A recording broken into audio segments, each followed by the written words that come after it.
Moiset Wine, who just returned to Myanmar from studying overseas, won the title of Miss Myanmar recently at the final of Miss Universe Myanmar Division. The competition marks its return to the country as Myanmar has not been sending contestants to Miss Universe competition since 1961. The final this year was held at the National Theatre of Yangon, the capital city of the Southeast Asian region, with 20 girls competing for the position to represent their country in Miss Universe. Moiset Wine said she was shocked with the result. I still can't believe it, but I feel really happy because now I get the chance to represent my country. Thank you all so much. With its economic development, Myanmar society is becoming more and more open. However, many contestants still felt nervous and under pressure. Ms. Emerald Nguyen, a contestant, said attending the pageant was a bit scary.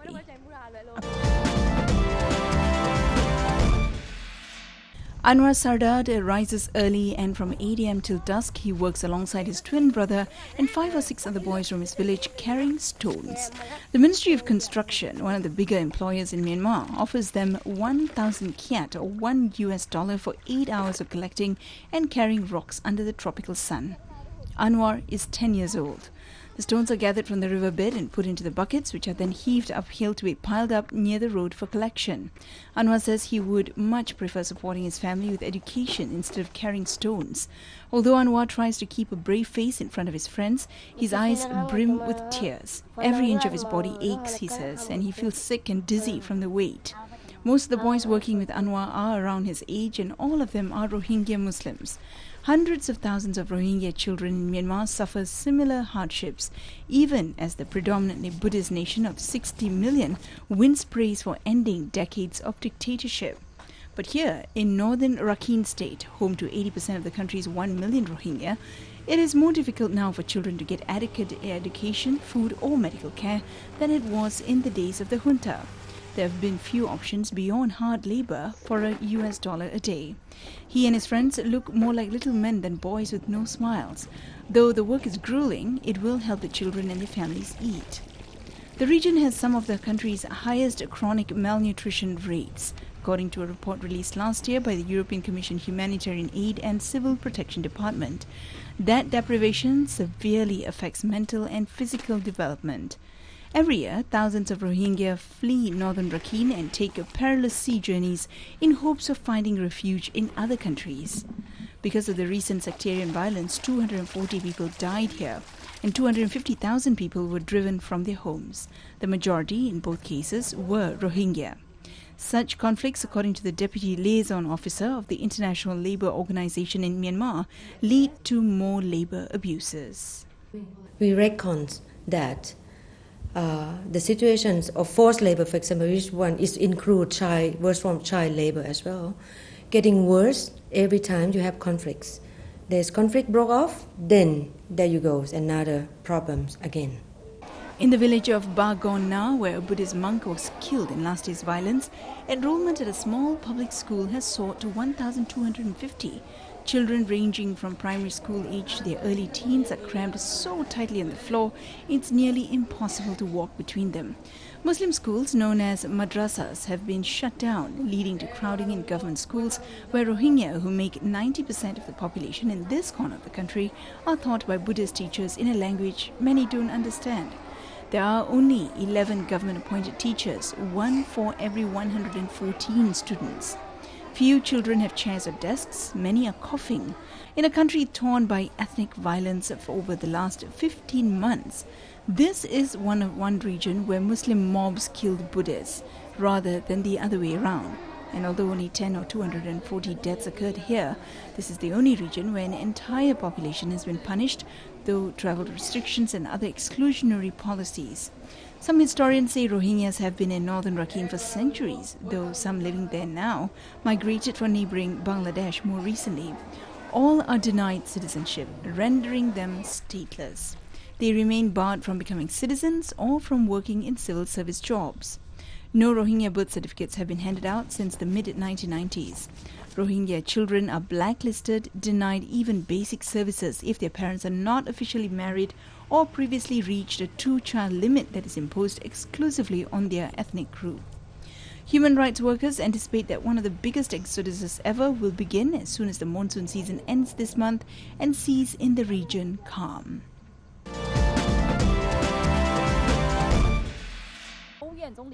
Chinese Premier Li Keqiang and Thai Prime Minister Yingluck Shinawatra attended the opening of an exhibition in Bangkok Saturday, promoting a high-speed railway that would link China, Thailand and Singapore. The proposed railway would be able to carry passengers from Kunming in China to Singapore in less than 12 hours. The exhibition also displays the history of high-speed trains in China. The event, sponsored by China Railway Corporation, is aimed at introducing China's high-speed railway technology to the Thai public and promoting bilateral railway cooperation.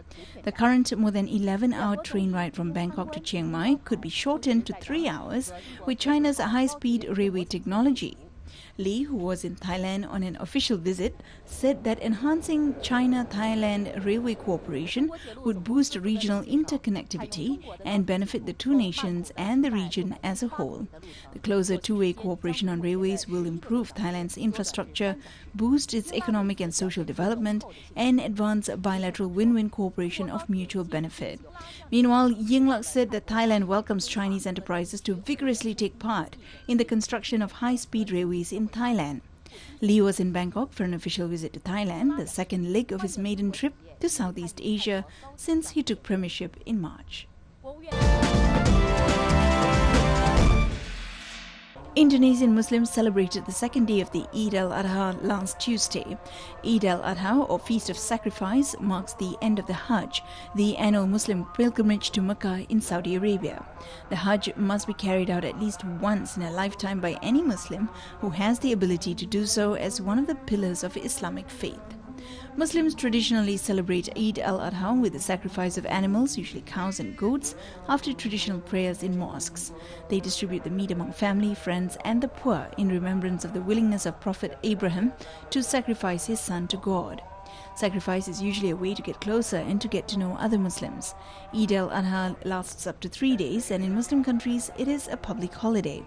It is traditionally a time to visit family and friends and give each other presents. At Eid, it's obligatory to give a set amount of money to charity to help the poor buy new clothes and food so they too can celebrate.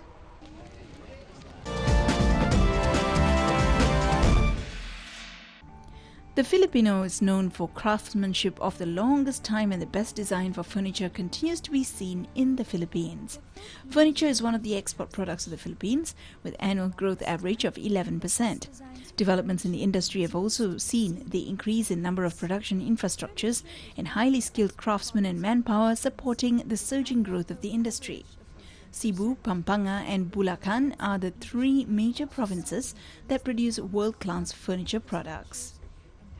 We're happy that our clients see that our hard work pays off with the quality of the furniture that we deliver. The history of the Philippine furniture industry reflects rich traditional heritage crafts, a variety of locally available materials, and native craftsmen with skillful hands. These are skills which are passed on to the next generation. These are the reasons for the industry's subsequent growth and the wide acceptability of its products. Ana Simbulandarsen, owner of a furniture shop, says they also do exports in the United States, Japan and Middle East, and most of the designs are also coming from them. But there is some collaboration as well from her dad, who also likes to add some personal touch to the designs. The furniture industry directly employs an estimated of 500,000 workers in the country's 15,000 furniture firms and about 1 million subcontractors and suppliers.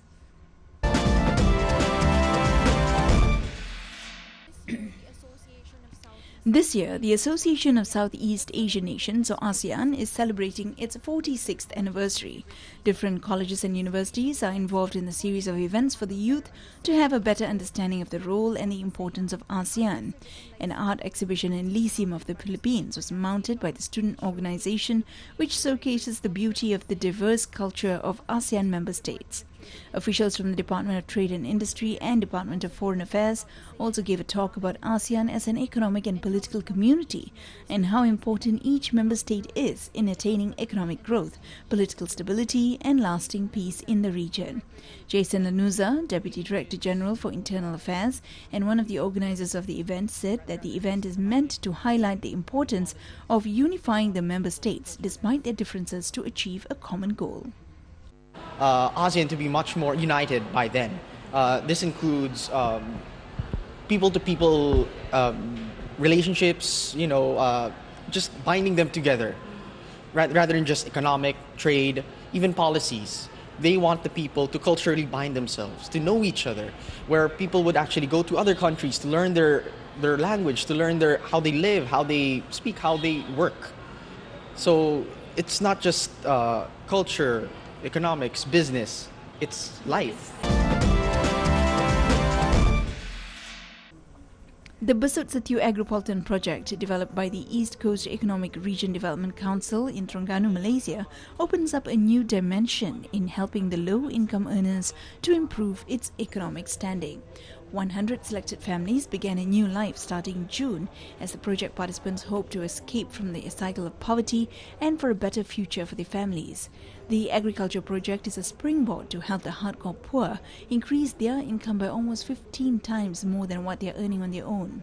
The selection of participants was based on a poverty data bank from the Besut and Setio district offices, which assisted ECAR to scout for poor families with monthly income of less than $119 to improve their economic standard of living.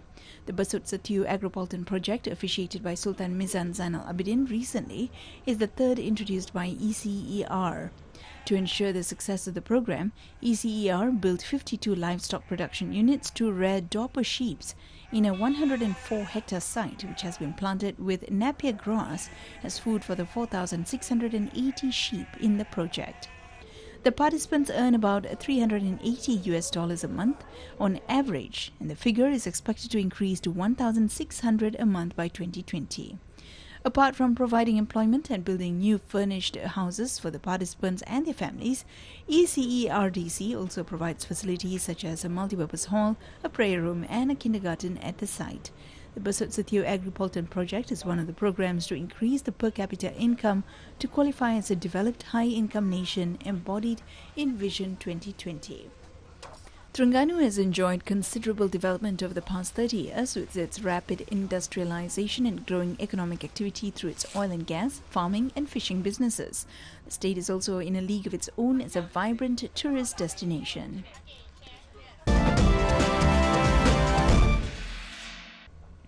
Brunei Darussalam further strengthens its basic food security by broadening the scope of rice supply with a supply from Thailand. The move is part of initiatives to broaden the scope of rice supply, such as not to be heavily dependent on limited sources. On the 9th of July 2013, Brunei Darussalam, through the Department of Supply and State Stores, Ministry of Finance, signed a rice purchasing contract agreement with CP Intertrade Company Limited, Thailand. Director of Supply and State Store, Pengiran Haji Muhammad Nordin, explained that under the contract, the company would supply 3,003 metric tons of fragrant rice of the Thai Hom Mali type to Brunei Darussalam in a year-long trial period. The first consignment of fragrant rice to the country was received in August this year. The fragrant rice made available through CP Intertrade is similar in quality and type to the fragrant rice from Brusiam Food Alliance Company Limited, Thailand, the Thai Hom Mali rice that is currently being sold in local shops and department stores.